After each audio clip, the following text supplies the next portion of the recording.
Aramoana is a small seaside town located on the South Island of New Zealand. It grew in popularity as a beach resort town and a quiet, peaceful location to settle down and enjoy rural life. That was until November 13, 1990, when Aramoana became closely associated with the word massacre. Years earlier, David Gray had moved into his family holiday home in Aramoana following the deaths of his parents. He was described as quiet and had been a loner since primary school. He had taken the deaths of his parents hard and was unemployed. Neighbours of David Gray found the 33-year-old odd but harmless. He had a strong interest in weapons and warfare and would often dress in military-style clothing and had a large collection of survivalist literature as well as a number of firearms and ammunition. 6 months prior to November 13, David Gray began showing erratic and worrying behaviour. He had threatened to shoot an employee at a bookstore he would regularly frequent with what appeared to be a shotgun inside a cardboard box. The owner of the bookstore, who was familiar with Gray for several years, issued him a trespass notice, which Gray immediately ripped up. Gray travelled to the nearby city of Dunedin, where he threatened the owners of a cafe. When he was asked to leave, he said, "I'll be back. I'm going to get you. I'll blow you away." Gray, who was described as an animal lover, was involved in a number of heated disputes with his neighbour, Gary Holden, over his belief that Holden was treating his animals poorly. On November 13, 1990, David Gray would again confront Gary Holden after Holden's dog was roaming on Gray's property. Following another argument, David Gray went back to his home and retrieved a Norinco 84S semi-automatic rifle. He returned to Gary Holden and shot him multiple times in the chest before he stood over his neighbour and shot him fatally through the head. The execution was witnessed by Holden's two daughters, Chiquita and Jasmine, and their friend Rua. The three young girls fled into Holden's home as Gray approached them. He entered the house and quickly found Chiquita. He shot her in the chest and arm with a Squires and Bingham Model 16-22 caliber semi-automatic sporting rifle. Despite being wounded, the 9-year-old managed to escape. She ran past her father's body and entered a neighbour's home screaming for help and saying, "David's gone crazy."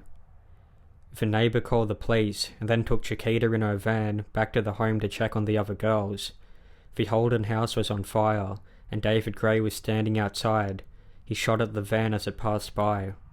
The burnt bodies of Jasmine Holden and Rua Bryson, both aged 11, were later recovered inside the house. At this point, David Gray had killed 3 people.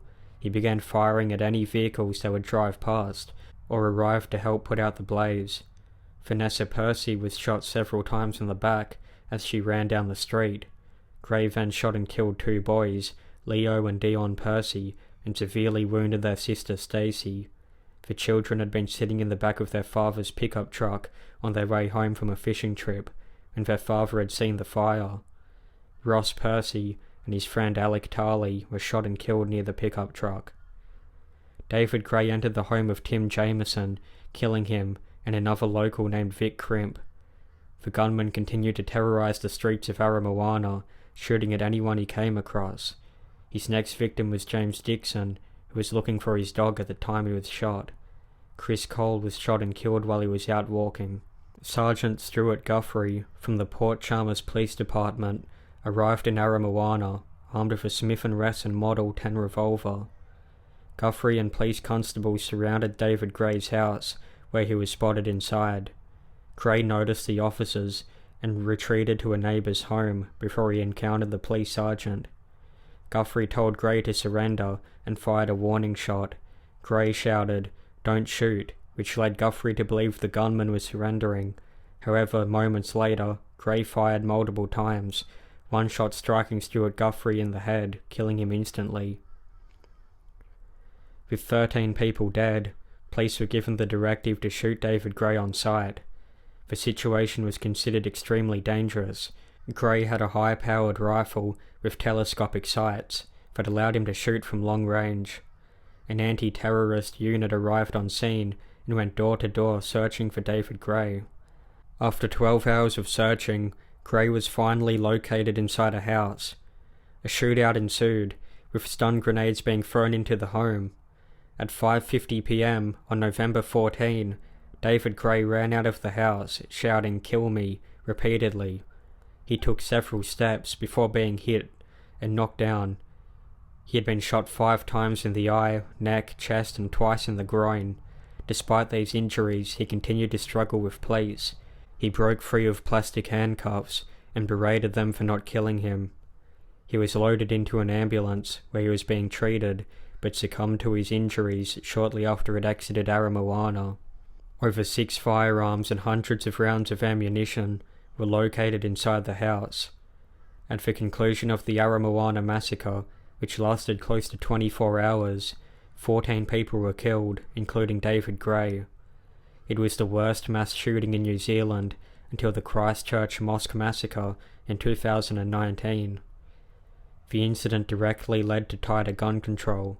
3 days after the shootings, David Gray's home was deliberately set on fire. Around 50 residents of Aramoana, as well as the fire brigade, celebrated as they watched the house burn to the ground.